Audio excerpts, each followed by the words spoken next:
Folks, welcome inside the Parisi Palace, high above 3773 East Broadway.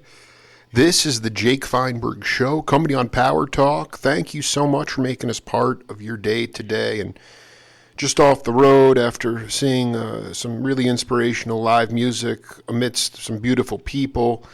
And I recognize at this point that in our lifetimes, take precautions against this virus, but at the same time, don't deprive yourself of healing through music and through rhythm, because if you are caught up in trauma or you're caught up in sort of neurotic behavior that's preventing you from doing what you would normally do, that in and of itself can cause dis-ease. So take precautions, but go out, go see creative, organic, live music and learn to heal in a multisensory way through that. And what an honor it is to bring back a guy who started his career doing that and went on many, many tours in his life, is more known and recognized as a studio stalwart, but still somebody who is a bit of a compass, as he says, a humble monk,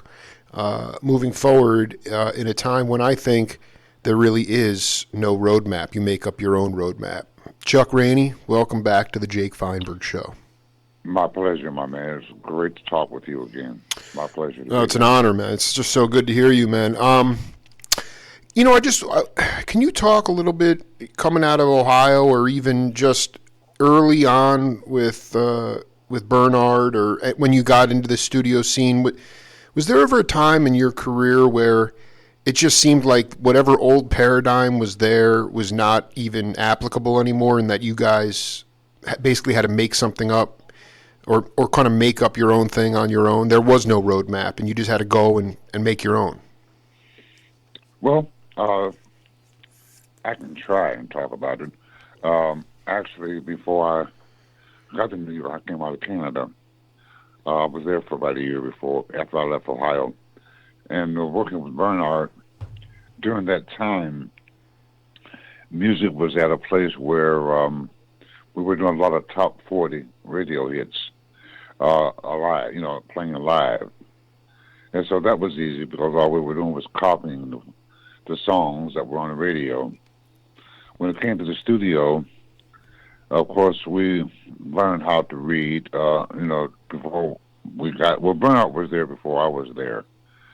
And in the studio, a lot of producers had money, or they had the money to pay us to come in and to play their original tracks or just from chord charts. Right. So now once you get a good breath of playing oldie but goodies, most songs go the same way. They sound differently. They sound different, but they're just about the same. you got a verse, a chorus, and maybe an interlude. But basically, they're all basically the same in a way. So once you learn one song or a group of songs, it's kind of easy to go in and to look at a chord chart and basically make up what the feel is. Most producers or artists, they would have a feel for, a groove, a feel for what they wanted to do and how they wanted to do. And on a chord chart, like I said earlier, basically it's two verses, a bridge, and a chorus, maybe an intro. All songs basically are constructed that way. And all you do is from a given groove or given feel. Like if someone says, that's the groove. Right. And usually, if it comes from a songwriter, they'll usually have, that kind of thing. Or actually, going into the studio, there's always someone who will say they want it to be slow, medium, fast, and they give you a style. If it's R&B, if it's country, and what you do is you know what a country style is, you know what an R&B style is. Funk was not yet popular at that time. However, things are funky, whether they have a title to it or not. And you just begin to make up something. Most songwriters and producers would have an idea of what they want, and all you do is just make it up, coming from the history of listening to records and playing or being on the road with artists that made radio hits. I love. No, you know, this is like. Can you talk when you got into the studios? And by the way, were you playing like? Were you playing like? Younge Street in Toronto, or where were you? I know like Eric Mercury was up there. There was a great Oh yeah. scene up there. Can you talk about what you were doing up there? Well, I got stuck there. Wait, yeah, I okay. Yeah. I went there with Still Austin, Wow. and at the time I just left Cleveland, Ohio, and we played the Esquire Show Bar for about maybe a week. I think it was a week, a 7-day gig. And when the band, everybody in the band was living in New York, and in going to New York, I had no place to stay. I didn't really know anybody in New York. And I did not want to go to New York at that particular time. My mother and my sister lived in East Orange, New Jersey. But at the time, I didn't know how close that was to New York. And so I stayed in Montreal for about 9 months, maybe close to a year. I guess it was 9 months. It wasn't quite a year. Mainly because I met a girl that I liked a whole lot. And of course. and I didn't. She liked me. And so I stayed in Montreal. When the band went back to New York, I just stayed there. And I hung out with her also too. That didn't last that long. But in being there 3 or 4 months, you run into other people that you meet and like. And every now and then, a gig will come up to sit in or to sub for somebody. And I met a couple, an older couple named Gladys Williamson and her husband, Mark, I think his name was Mark. And he was an ex-saxophone player, and he loved Still Austin. Still Austin had a hit, Misty, at that time. Right. And he was an ex-saxophone player. I think they may have been in their 50s or 60s. And I stayed with them as a house guest for about maybe 4 or 5 months. And he took me around, you know, and I met Eric there, Eric Mercury, and a few other people. And so basically just hanging out. And so, as with most bands, you do a club regularly every 4 or 5 months. And Sid Austin came back to Montreal. I'm glad I'm thinking about this because it's probably maybe 6 or 7 months. Came back to Montreal, and he did not have to bring a bass player because I was already there. Wow. I love this, yeah. And so I played the Esquire Show Bar again with him. And then this time, though, when they went back to New York, I went with them. So when I got into New York, I had to go to different gigs to sit in. My mother and my sister lived just across the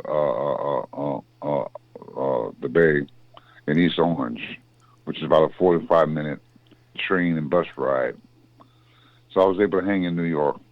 But I call Newark and all that surrounding area, I call it New York because it's the same as New York. It really is. Absolutely. Yeah, totally. It's just not as congested. Right. And I would catch the bus into Penn Station. Actually, yeah, I'll catch the bus into Penn Station, and then like when a gig came up for me, just hanging again with friends. Sometimes I wouldn't go back immediately to East Orange, but and then playing with, you know, when you start playing, like I mentioned earlier, you play one song or one group of songs, the same as in jazz. Once you learn 3 or 4 standards, they all have a good bridge to the ones you don't know, especially if you have a good ear. So like in playing with Bernard, there's a lot of people that I played with in different clubs in Manhattan. And all we did was just learn, you know, just play top 40 music. When it came to studio work, I had been with King Curtis for about 3 years, and we played everything. Jazz, we top 40. We played very little country, as I remember, although we did do some things because he was that kind of a musician.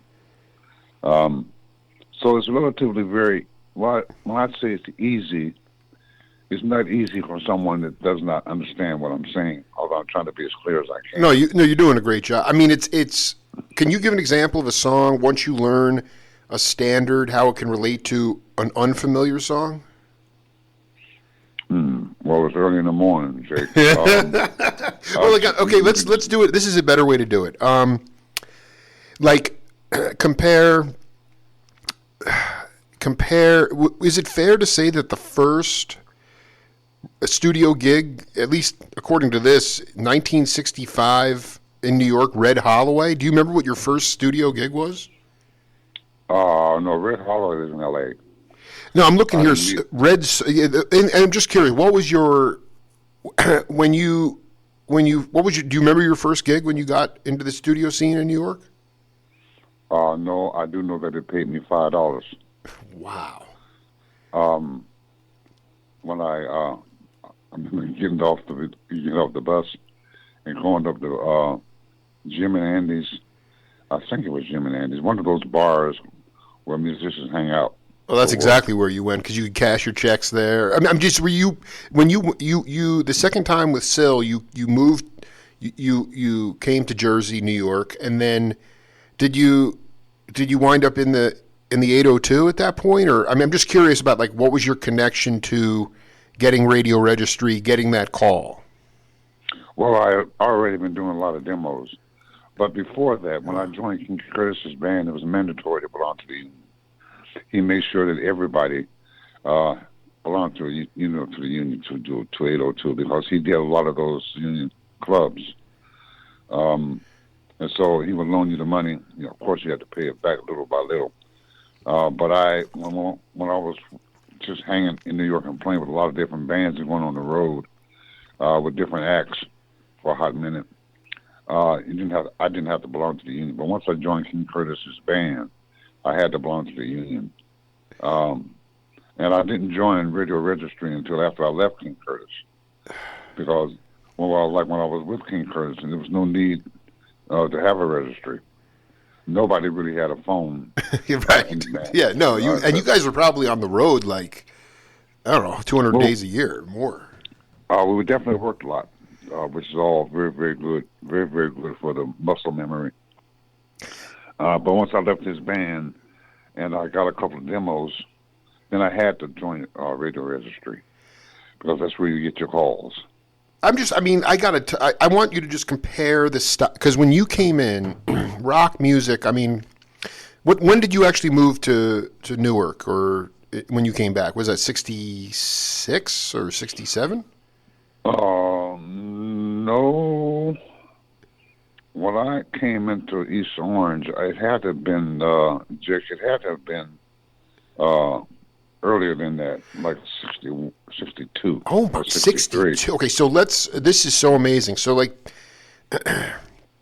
a lot of the demos that you were doing, or even some of the producers, I mean, they didn't know rock music was just beginning to sort of come up. I mean, I'm not even sure, and a lot of the arrangers did not, and producers didn't even know how to arrange for rock music. I mean, you basically were making up your parts with Bernard or whoever was in the rhythm section. Is it fair to say, I mean, obviously this stuff was, do you remember, that's kind of what I was getting at with that initial question, which was just the idea of saying, okay, you're in the studio with, I don't know, Tim Buckley or some folk musician, or not exact. I'm not talking about Gary McFarland or Sebesky or guys that had charts, but like more like guys that were just total improv, not necessarily jazz, but where you were like, well, I guess we'll make it up. You basically were making up parts for that period of time early on in your studio career. Is that fair? Just because the music that you were playing was so unfamiliar to the people that were running the show. Well, I don't even think there was a rock category back in there. That's exactly right. There wasn't. Somebody would just come up and they would sing a song. Well, most demos either had a songwriter or the person that did it sing the song.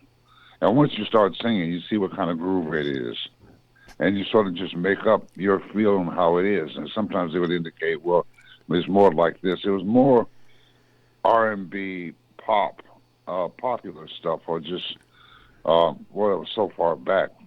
Music has really come a long way since the early '60s. I know, but all I want to do is hang out with Chuck Rainey for a day in like '63 and see what your schedule was like, because that would have been magical, dude. Were you plugging in at that point? Did you have an amp? Was there amplification? Yes. Right. Most studios had an amp. Sometimes the amp was good, but basically they were going direct. Just an amp so you can hear yourself. I never had to carry, and in those early years, I did not have to carry an amplifier. I didn't have one. And so when you get a studio call or someone that wanted you to come in and play, there was an amp already there. But yeah, let's just go back, because you were about to say this. You were saying that basically people would come in and kind of sing the song. You'd get the tempo and the rhythm and the groove from that. It was less in the head and kind of more visceral in the body, so to speak. Oh, yeah, something like that. Sometimes, once a person sits down and plays, especially if it's like a guitar player or a piano player, they'll sit down and sing the song. Sometimes there were no charts, but music was a lot simpler then because very few people had varied changes. It was all basically two verses, a chorus. I love an this. Intro. Exactly. And then they would sing it and maybe play it on the guitar, and then the band would just pick it up and just make it up. Now, there's two different sides to that story, and that a lot of people would outline specifically how they wanted it to sound, but then they would hum a bass line, and you would improv that bass line or play it the way that they hum. If they wanted a doom, doom, doom, boom, boom, doom, boom, boom, boom, boom. So you have an idea what the bass line should be, if it's not just specifically that. And so then you would just get the idea of what's going on and just play it. Part of the scene is understanding people, who hire you. A lot of people don't know what they're doing and they need help. A lot of engineers also called musicians in their studio to do a demo for someone because they were also, too, trying to create business. But you make it up, and it's kind of easy. I say that. I've said that a lot of times to some people. Yeah, I know. But once you have a full diet, playing all kinds of music with people who are on the road, or especially the radio hits, they all have the same format. They may sound different and feel different, but they have the same format. And basically, when you're asked to play something like that, and someone comes and gives you an idea what they want, you basically play something that you've already played. With road bands, but everybody was playing top 40 music hits at that time. Right. No, this is like when you talking to Chuck Rainey here on the Jake Feinberg Show. I have to ask you. There's one. I've been meaning to ask you this for years. He's deep in my soul lately. I've been somehow coming across. I interviewed Randy Brecker yesterday, and he played with this cat. And you made a couple of incredible trio albums with this guy live. There's one live album that is just historic, and I just wanted to know how you connected with Larry Coryell. I met Larry Coryell when I moved to L.A. Oh, no, I didn't. No. This is going, yeah. Larry Coryell, Larry Carlton, sometimes. I'm sorry. Yeah, no, it's early in the morning. It's early in Texas, as it is in Tucson right now. It's earlier there. It is. No, I did. I was like, am I really ready to go toe-to-toe with Chuck right now? I'm good, man. No, because, Coryell, there's a recording here. I'm looking, this is before you moved to L.A. With Larry. I guess here's you're playing Eric Anderson, you're playing Tim Rose, and then you're playing, and Willie Bobo, Armando Peraza, and then you're playing Gary McFarlane and Don Sebesky, and you're sitting here and saying, it's easy. It's just riffing off similarities of top 40 hits. I just wanted to, were there certain people that you can point to that were important in your ability to at least read the notes on the chart, even if you just made up kind of after that, you kind of put your own accent on it. Were there people that were really helpful to you in terms of reading music? Well, yes, of course it is. Like reading is like riding a bike. Once you learn how to ride the bike, now you just have experience in riding that bike, and you ride it better and better and better, Exactly. and you never forget. Absolutely. Never forget how to ride a bike or swim. Larry Coryell. I'm trying to put Larry Coryell with a certain record company, which I can't do right now. Probably if I had more time to research it. I'm thinking either Vanguard or Vanguard sounds right there. But you see, once you do one session, Larry Coryell came way after I first got to do. I think that I don't know if you have the year there. I do. Larry No, Coryell, it's not. You're spot on. If you came to New York in 62, 63, this was about 1969. So it was about 6 years or so. Oh yeah. But there's just one album with you, Bernard, and him. It's a live album called Fairyland or something. It's unreal. Yeah, I remember real. Now, once you the studios also too. A lot of these companies did all their projects in the same studio, and the same recording studio. So once you come into the studio and you play with, like, say, a Larry Coryell, although I know I played with other people before I got to Larry, with Larry. Once you play with one, the studio engineer knows the people that come in and out of the studio. So once you play with one person that's successful, then almost the unwritten rule of thumb is you keep using the same people that you're... Exactly. Yeah, I know you're making it so simple. I love this, dude. Well, because you're making hit records or songs, And then at the time, we didn't know that they were hits. That's so. This is it, man. I mean, just I'm on now. I'm waking up now, dude. I mean, it makes we have a game on this program called Name That Voice, and I don't expect you to know who this is, but just pay attention to the content, and we'll come back and break it down. All right. Let me tell you about me. You know what, man? I play in front of the students to show them that I can play. See, a lot of teachers, I've had a lot of teachers, they were great teachers, but I never heard them play. You know what I mean? Classical teachers, I never heard them play, but they knew how to teach you, And see what I do, I make sure that I play. I play in front of them. I say, look here, I can play. And that's what I do. I play in front of them and show them that I can play. That's very important as far as I'm concerned. Well, but hold on. Why is it important? They know you can play. It's about them playing. No, you have to do it in front of them where they can see it. They have to see this. They have to see it, and then they got to feel it. See, I got to sit at the piano sometime by myself. I sit at the piano and I just start playing, and they learn. Oh, this is the way it's supposed to be, because they feel it ahead of time. I did. They feel it without the bass player, without the drummer. That's where we goof a lot. Is that, see? One time I went to Birdland, and it was a jam session, and oh gosh, Earl Garner set in. Mm-hmm. I heard Earl Garner set in at this jam session, man, and something told me. I said, Lordy. So that's the secret. You have to swing by yourself. You have to swing. You have to swing by yourself. You want to take a guess at who that is? I'm not sure if. I feel like you probably crossed paths with him. I'm not sure if you ever played with him. Piano player. I cannot recognize the voice.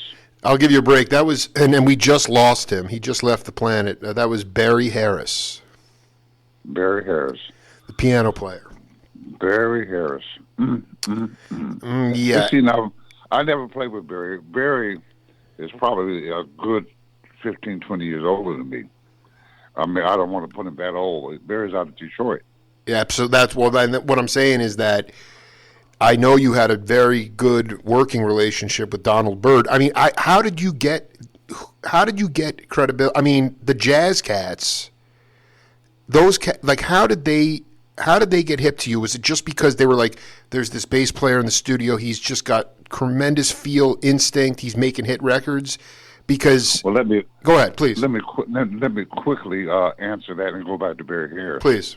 Um, um, reputation has a lot to go. It says a whole lot with what you do and how you do it, and when you get gigs. If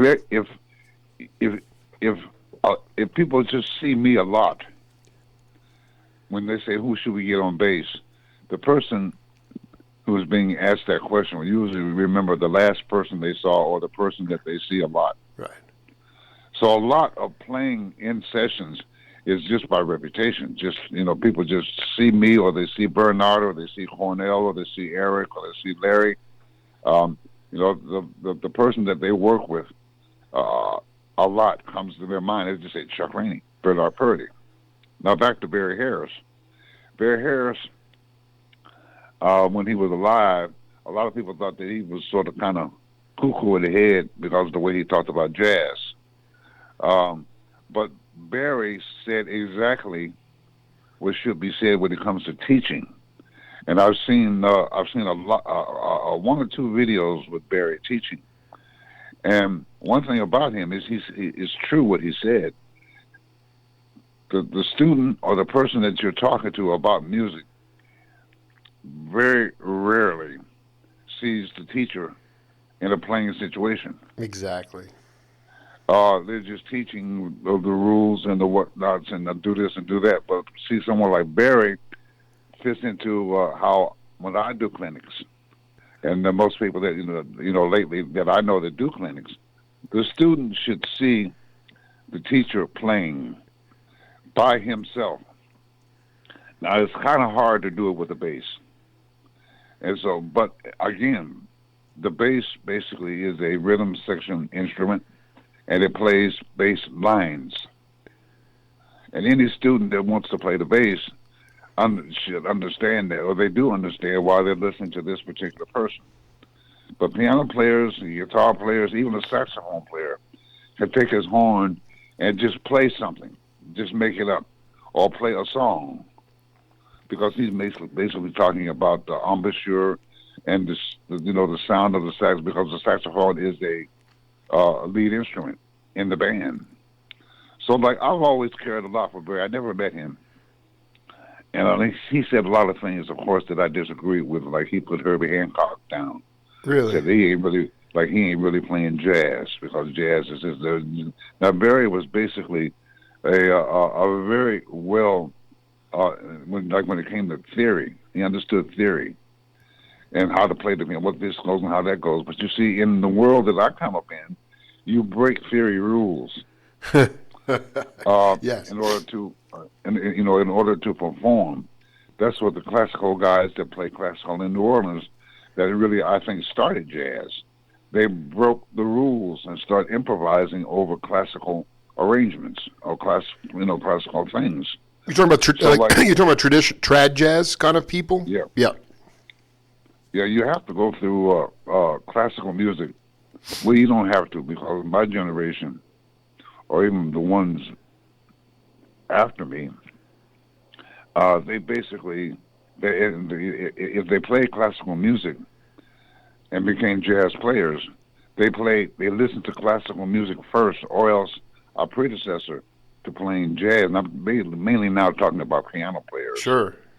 Because the bass is a simple instrument in classical music, unless it's a concerto or something that's notated, where you have to read the notation. You can't make up a classical bass line unless you're creating the whole part. But like going into the studio, when I got to the cats that were playing, or they were basically known to play jazz, I'm trying to word this right. They were trying to break into the fusion market. Crossover hits. Crossover. I dig. Yeah, crossover. Yeah. And so they hire the people that are in that crossover market. But now, still with a jazz foundation. And what they do is they hire people not because they know them, but because someone says you should hire this person, because I work with this person and this person can do this, or this person can understand this. It's very, very easy. It's almost like when you first meet somebody after talking with them for about 10 minutes, you know exactly where they're, like where they're coming from. Um, so basically, I think in doing studio work at that era, at that time in my career, I basically was a name value. Someone would say, "Who should we get to do this?" Well, if I were, who's doing a lot of it, and my name would pop up because I was doing a lot of sessions. And if they need someone to read a chart, a lot of bass players are great bass players, but they don't read or they don't read well. Being in King Curtis's band, we learn how to read. And doing a lot of sessions too, you learn how to read. Now it doesn't happen right away. I know in doing sessions with Donny Hathaway, he notated all of his music. And once he knew me and knew my reputation, he would let me sometimes vary away from what he wrote. But a gig like that, with the likes of Donny Hathaway or Richard T. or Paul Griffin, they would write out the arrangement because that was their job as arranger. Then I know a lot of guys don't. But these particular people I just mentioned, Richard T. would say, "Chuck, this is the part. If you have a problem with it, do what you want to do." Actually, hold on. Actually, Richard was a little different. Richard would say, "Chuck, play what you want. If you have a problem, this works." What he wrote. Yes. Donny Hathaway would say, "Rainey, before you do anything, do this first." Because he knew that by the time I got to Donny, I was a fairly good reader. And then he didn't want you to do anything other than what he wrote. However, as time went by and he knew my reputation, he began to say, play this. As a matter of fact, he never said play what you want. He would always, once he knew me and I had been around him for about a year, he would just put the part down and he would trust me to understand it. He did not want me to destroy what he wrote. And if I wanted to add something, to add it for it to be applied in a way that it would not destroy what he wrote. I dig. Like little songs like "Little Girl" is one of my favorite songs. He basically, and the bass part is very simple on "Little Girl," but the feel of it basically is what he wanted. And he had been, Donny came out of the Pentecostal church, and so did I. And that's what "Little Girl" is. It's a slow-moving Pentecostal piece. Very, very difficult to play unless you have some experience with slow-moving Pentecostal music. And that song is very slow, but it feels so good. I hope I'm answering your question, Chuck. I'm taking this. I'm looking for specifics, and you're doing a heck of a job. This is great. I mean, the reputation. Your reputation has a lot to do with being called. To do a session. Even if the music is notated, or you have to make up a part of a chord sheet. If you've been known to be able to make up a bass, number one, when you start making up bass parts, the secret is to make it sound like somebody wrote it. Now, of course, some of the stuff is very difficult. Like you listen to Anthony Jackson with Chick Corea, you know that he didn't make that stuff up. Right. Chick wrote it, and Anthony is an excellent reader. Some things you can just, it all depends upon what the situation is because everybody is different. Everybody's different. Is it, I remember when I interviewed Spider, he said that, King Curtis said, he goes, "You can't read for nothing, but you can swing your ass off." I mean, but you're saying you had to read a lot of music? Because I don't think Spider could read at that point. No, King Curtis did not, King Curtis did not really write anything or notate anything. We would just practice and the Spider came in the band after I left. Oh, really? Okay. And I played with Ray Lucas when I was with King Curtis. Wow. So it's very different. Everybody has a slant on how it is, but I learned how to read basically. Read the bass clef because I could read treble clef because I was an ex-trumpet player. So I had note values and stuff like that already in my brain. Wow. But doing a lot of sessions, and not sessions, but demos, where someone will write out something and you find out what it is. Actually, I started to learn how to read after I left Eddie James's band. When I got fired because I couldn't read when we went to the Apollo. You want to talk about that? She had charts, and you just, because I love talking to cats about, kind of maybe falling on your face, but maybe in retrospect it was the best thing that ever happened to you. Well, I write a little bit about my tenure with Eddie James. Number one, when I got in her band, all she was doing was her hit records, and I knew them because they were radio hits. Right. But when she started doing theaters, like the Apollo Theater, and they have the same kind of theater in D.C. The Howard Theater, the Uptown Theater, all that stuff. Yeah, right. Now, the orchestrator in those venues, they would orchestrate the music. They would write it out. Also, too, the music was a little different. It wasn't so much the way that the record was. They would add strings and add things. They would orchestrate it. And so at the Apollo, At Last was the first song that we did rehearse. And it was notated, and it wasn't the last. It wasn't it was like the record that she was a hit on, but of course now we're in front of a lot more people than we are in the club. Right. And Reuben Phillips was the orchestrator, or the arranger, band leader, and it opened with just bass, drums, and piano. Whereas on the gig, she would just start out At Last, and we would play it. Right. But there was an intro at when these orchestrators get to the introduction to the song, and I could not read the bass part because I had never had to read a bass part before.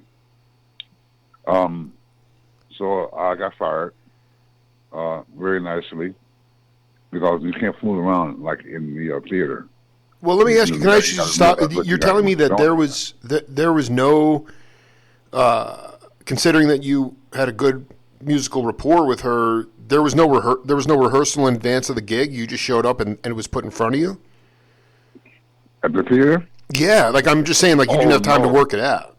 Oh no, you don't work anything out in the theater or films. Yeah. Especially if you have a notated part in front of you. No, it's just so. Yeah, I mean, nowadays it's called. I mean, all my friends, it's called sound check, right? I guess there was no sound check back then, or there was no like opportunity to like work stuff out before the theater was filled. Yeah, you sit down there and you open up your book. Wow, that's on your music stand. Wow, you count it off and you put the rehearsal basically is to make sure that the music has been copied right. Right. That's what it's for. And like films, this is basically the same thing in most films. So when you got fired nicely, what did you? I mean, did you talk about who you turned to, or I mean, because you know what, like that's part of the reason I played the Barry Harris clip, because you've never been necessarily in the academy. Barry's talking about teachers; they can quote teach, but they can't play. I don't think that you went to the academy to learn how to. I mean, I feel like you just. Talk about what you did to brush up. I went down to Manny's and got me a book by Tricker Albert. St. Money Johnson was a trumpet player, and he knew he had heard about me, and he knew I could play because everybody had been talking about me. And I went down to a music store and I got a book, and he said, "You got a good ear, Rainey." He said, "This is," and Tricker Albert was an upright player. Sure. And he had a book out called Trigger Happy, and basically it was a book of melodies on the bass. Just see where these notes are on your bass and the blah, blah, blah, blah, blah, blah, blah. I went and got that book. And when I got fired from the Apollo, they gave me vacation pay because I was in her band. And they thought I was from Chicago because that's where everybody in her band at that time, they were all from Chicago. Wow. And so I didn't go back home to Chicago. What I did was I went down took the money, bought me this book, and I was staying at the Teresa Hotel. And after about maybe 3 weeks, I knew that the gig wasn't mine anymore because they were doing the Uptown and the Howard. And there was another one, I can't think of where that city was. And those gigs were for a week. So while she was doing that circuit, I know they found another bass player because I didn't get a call from her manager. Sure. So all I did was just share that book and just listen to see what the notes were. Because my advice was when I hear something when I play something that doesn't make sense, because I did hear a lot of music. I came up listening to all kinds of music, and I know when things basically don't sound right. So I got a good handle on where the bass, where the notes were in the bass clef, and then started doing some demos from time to time with King Curtis every now and then. I learned I got to read better because he did a lot of society gigs where the bass part was written. And as I mentioned earlier, very few of those gigs were original music that was just new. They were all orchestrated parts from songs that were already known. Interesting. So slowly but surely, I was a good reader and like when I played the trumpet. I played it for 7 years. I thought you played did you play the tuba as well? You played tuba as well? No, I fooled around with the tuba, but with these little thin lips I got, the tuba was not my. So were you a Louis Armstrong fanatic? I mean, like you were upset. Like who were your idols on the trumpet? Why did you pick it up? Well, I played the trumpet when I was very young, so I didn't have any idols other than my music teacher, who was a trombone player.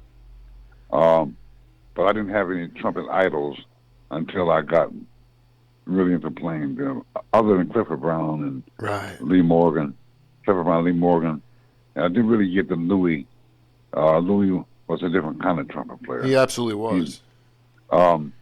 So I didn't, of course I liked, the way he swung. Him and Blue Mitchell, they could swing, boy. Could they swing? They start playing and you just start smiling and dancing.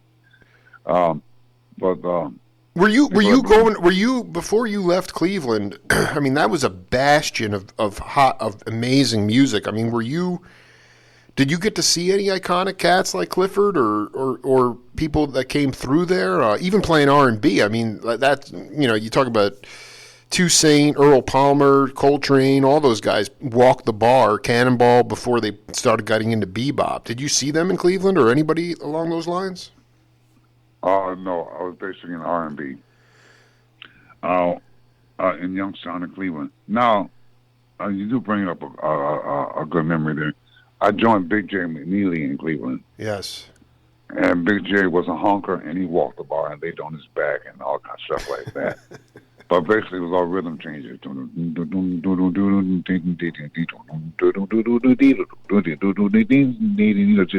rhythm changes. And then when I left Big J is when I joined Sill. And that was very easy because he played standards. Big J did play standards too. All that is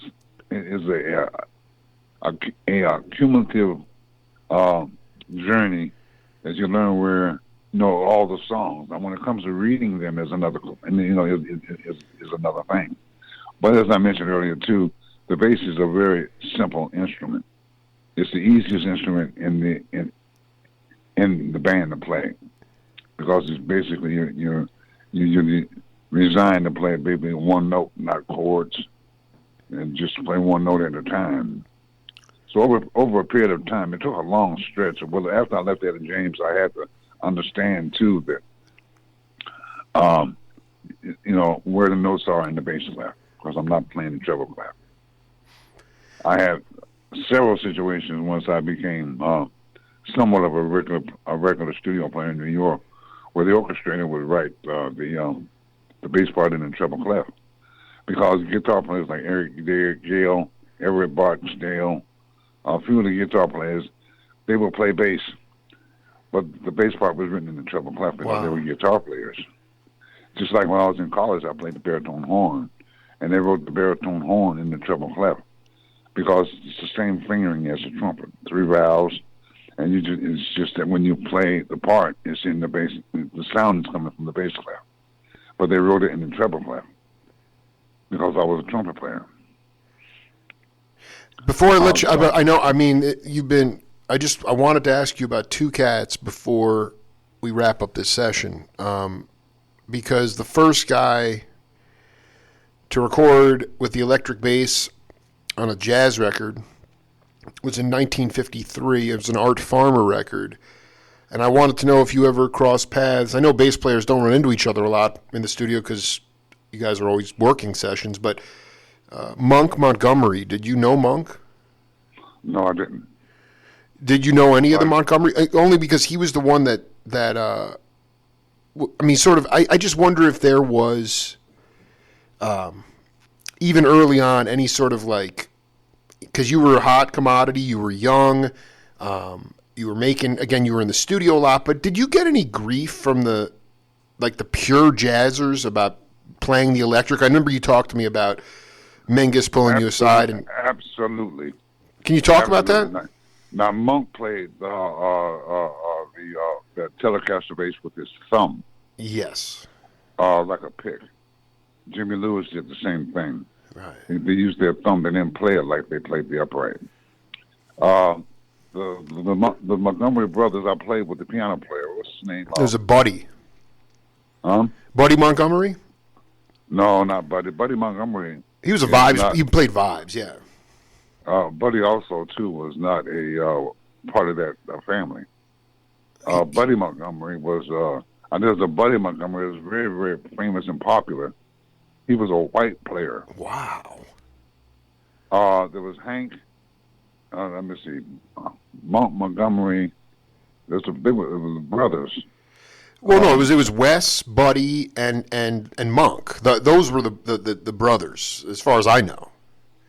Jimmy Cobb said that Buddy was afraid to fly. They were getting on the plane with Miles, and the plane got into the taxi to the runway, and he freaked out and had to get off. Couldn't make the gig. He had to get off the plane.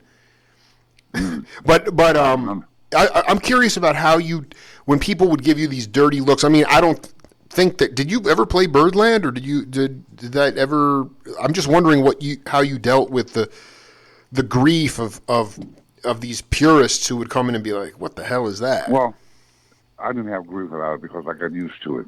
Once I became popular in New York, a lot of the upright players, number one, the two instruments are very physically very, very different. And a lot of the upright players didn't think they thought it was a toy because they were purists. Sure. And I did run across that several times in New York. Ron Carter was the first person that I ran into that gave me not any grief on it, but I can tell he was one of those purist people. Everybody wants you to, that sounds good, but you need to play the real bass. Also, too, in doing studio work, the electric bass was and still is categorized as a miscellaneous instrument. Right. And when you bring a miscellaneous instrument to a session and you play it, you get a little extra money. Now, at the time that I was coming up in New York, the electric bass was very, very popular in popular music and recording. And the only people that loved the way that I played and did not take the bass negatively was Richard Davis, Bob Crenshaw, Milt Hinton, and George Vivier. I love that you just. That's so beautiful. They were pretty open-minded. Very open-minded. As a matter of fact, a lot of the sessions that I did with the full orchestra, Milt or George was always in the string section, and George would always look at me, point at me, and he would put his upright on his lap, sit down and put it on his lap. Play like an electric bass. Dude, I just had chills go up my spine. That's the greatest story. That's humanity right there, man. That's unbelievable. I love Milt and George were my greatest heroes. Of course, Bob Crenshaw, I was closer to him because I saw him a lot. Sure. Because Bob played both basses, the electric and the upright. Yeah, Bob played upright with Candido and Sonny Rollins, and then he was really played plenty of electric too. But he was. So you're telling me DeVivier would put the upright on his lap and show you the fingering on the electric? He wouldn't show me anything. It was all in fun. He would just put it on his lap and just sort of like look at me and smile. That is so great, man. And Milt always came to me, with a smile, And as a matter of fact, my textbooks. Basically, George told me several times, you should write a book on that instrument. Right. But of course, I wasn't into writing a book at that Yeah, particular you were too time. busy to sit down and write a book. Yeah. Yeah. Plus, it's kind of hard. You got to have experience in that. But there are upright players who really, basically, will put the instrument down because they thought it was a toy. I remember Ellis Marcellus was a real pain in the ass, pardon my French, because I did a live gig with him here in Texas, and he was very salty. Him and one of the other members of the band, because they wanted an upright bass. Ellis, man. I mean, rest in peace, man. I'm bummed out he was salty about that. That's ridiculous. Yeah, I didn't really care much for him. He was not. It's one thing if you're a good musician, and number one, I'm like Barry. I can play. Oh yeah. And my history, by the time I played with people like Ellis, should have told him that the reason I was on stage with him was because it was because I could play and I had a history of being able to play. Plus, the electric bass sounds in the bass clef. It sounds just like it. One of my favorite records is "Watch What Happens" Right. by Leaning Gabor. A lot of people thought it was Ray Brown until they looked at the inside cover and looked at the musicians, because it sounds just like an upright. Another thing, too, is Louis Armstrong's What a Wonderful World. That is me playing the bass on the electric bass. And a lot of people questioned it. They said that I have photographs of me in that orchestra on that with Bob, what's his name, Bob Thiel. Yes. With that orchestra in that band. It's just that the electric bass, I'll say this, too. When I start playing the electric bass, when I start playing the bass, I mimicked and I always wanted to sound like an upright player. And the organ. The bass pedals are the left. Yep. I patted the bass with my open hand, slapped it with my open hand. And the instrument that I played was a very good instrument. I still have it, by the way. But it had a tone and a sound that does not sound like your average electric bass nowadays. But, it just goes to the player. And it all depends upon the player. And a lot of people, when they hear things, although hearing is very important, you hear what you think, but sometimes you never know. All depends on who the person is that's playing it, because it's all in the touch. It's all in your hands. But the upright players that negated the electric bass publicly, very seldom did they approach me about it, because, I had a tendency to hold my own when it came to acting a certain way when people are being negative about the instrument. That's the video I want to see. I want to see the composure of dealing with these purists. Did you ever?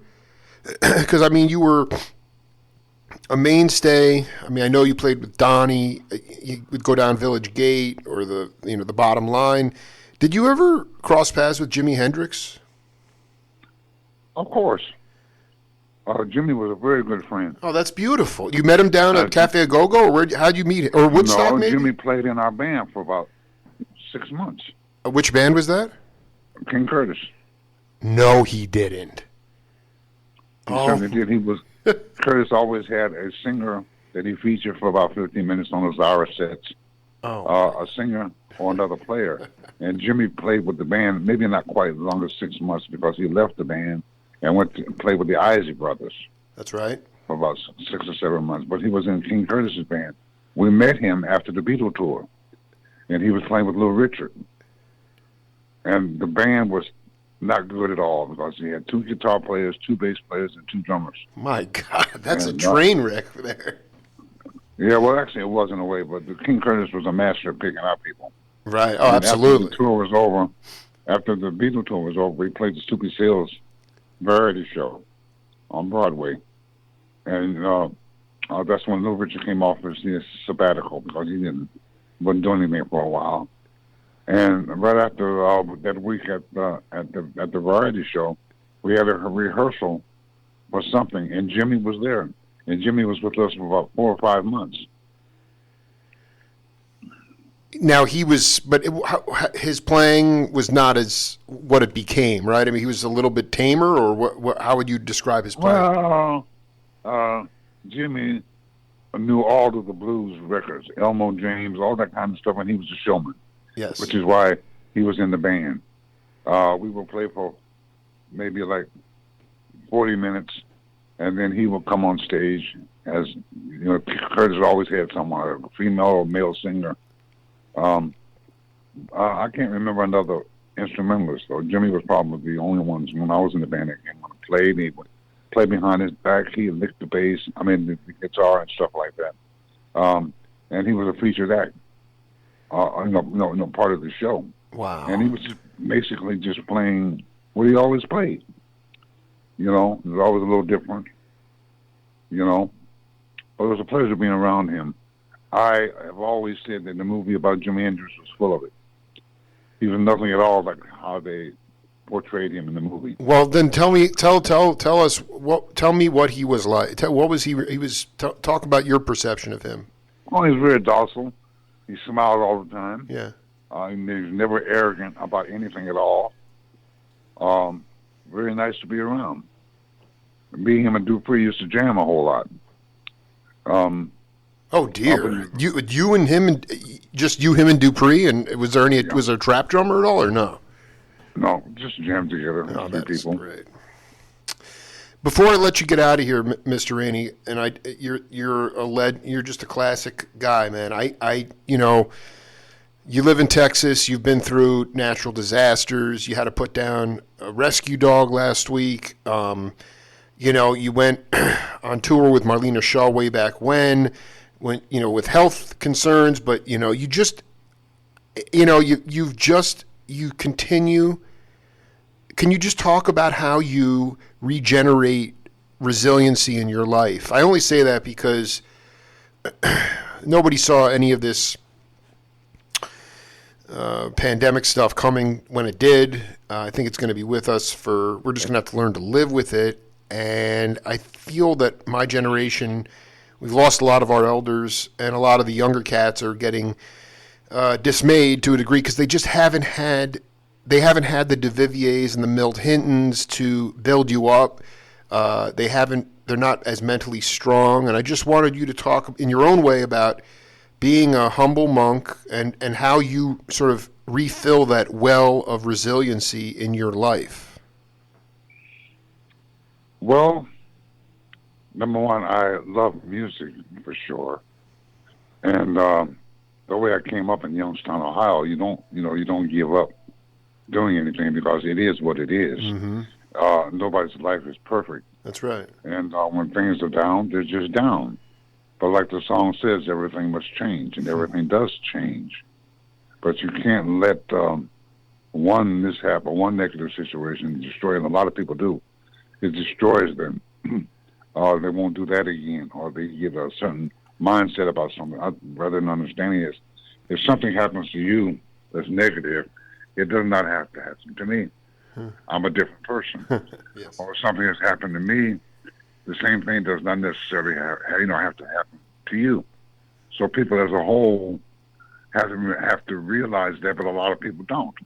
A lot of people get hurt, and they avoid getting hurt again by acting a certain way of how they got hurt. But it's like in boxing. You see two prize fighters fighting, and those punches hurt. And when you lose a fight, doesn't mean you're going to lose the next one. And also, too, if you have to fight that person again, doesn't mean that he's going to win again. I love it, man. Things change. Mm-hmm. Life changes. That's what life is all about, the ups and the downs. Very few people have it perfect. I don't know anybody that has a perfect. Yeah, I don't think, really, I think everybody, that takes life experience to learn that over time, but it seems to me you just having all that experience with that, getting fired, getting grief from purists, maybe getting ripped off by shysters. Not getting paid. Some of this stuff and it was also just a collective. That happens a lot. Yeah, and I just feel like I don't know, man. I wish. Usually, you gotta take a gig because number one, you want to play, but you need to make some money. And if you get a gig for a week and the leader eats up all the money, or you don't get paid, doesn't mean that the next time you work with someone else, and have not that same person, maybe another story. But things change, you know. You don't fall out with people when you understand why it happened. You know, the first time I played in Tucson was at a health farm. I don't know what the name of it is now. I don't even know if it's still there. Well, I'm sorry. What kind of farm was it? What kind of farm? What kind of farm was it?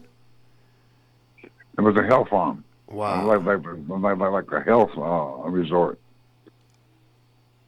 It was right there in Tucson. Wow. And I played it once with a guy that was living in Sierra Vista. And, you know, like a Sunday evening, early evening, for the people that were there. And I somehow, I forget how I got in touch with the people that hired him. I wanted to do a one-man act when I was doing a one-man act. And I called to see if he would be interested in my storytelling and stuff like that. And he remembered, and he knew that I had been there with the band that I first played there with, and he hired me. And so when he hired me, and the guy that I worked for there before insisted that they also play because they knew about me through him. Sure. I thought that was very, very tacky, and we had a big fallout about it. Me and the guy that I worked with. His name was Louis Blanche. And however, we had a fallout then, but does not mean that we fought out as friends. Right, exactly. You know, so that was very, very ugly in that I wanted to do the gig all by myself, which I did do an hour by myself. And then he talked me, the guy who had booked me, into having him back. And it was uncomfortable. You know, but I didn't fall out with Louis. As a matter of fact, he's still my friend. And when we also talk. Well, I'm just. You live in Dallas or outside of Dallas? Is that right? I live right in the middle of Dallas and Fort Worth, right at DFW Airport. Well, Chuck, I had such a ball. I just want to let you know I'm coming in the early part of next year. If it's cool, if I come through Texas, I'd love to come visit you, man, and catch a hang. Maybe grab a bite to eat, man. I'd love to meet you in person. That would be worth it. So I'll let you know when, make sure it lines up. But yeah, man, you are. I just talked to a cat last night. I was interviewing him, and he said, I mean, you just bring up the name Chuck Rainey, and just it's, it's folkloric, and then you talk to somebody like, you talk to the man himself, and it's the truth, and it's from the earth, and all these experiences with all these beautiful people, and you're needed more than ever, man. So just, be safe and keep shining love on people, man. It was so great to hang with you. Man, thanks a lot, Jack. I really appreciate you, and I always have, and I'm going to be okay. As long as I keep waking up, I got to pee, and I'm hungry, and I ain't mad at nobody. I'm all right. Me too, man. Got to pee. That's I think more than anything, things change, and also it's good to let go of a lot of stuff, because like you said, if you don't let go, that stuff will haunt you and actually cause a lot of dis-ease and hurt. And so I think that having a short memory and not holding a lot of grievance is really important. So you got to understand how people are. A lot of people are different. Like Barry Harris was thought of as trying to find the right word without being. I think he was a total freaking. I mean, I know that Joe Henderson and Paul Chambers would go see him for lessons. He obviously he was a little outspoken and brash, but he knew his stuff, no doubt about it. Oh yeah, great theorist. Great theorist. We'll have to get into the whole Herbie thing next time, but anyway, much love to the family, Chuck. We'll be in touch. I'm coming to see you. Maybe when it gets a little bit warmer, but real soon. All right, my friend. It's always great talking with you. All right, dude. Much love. Thank you, brother. You're very welcome. All right. Cheers. Bye.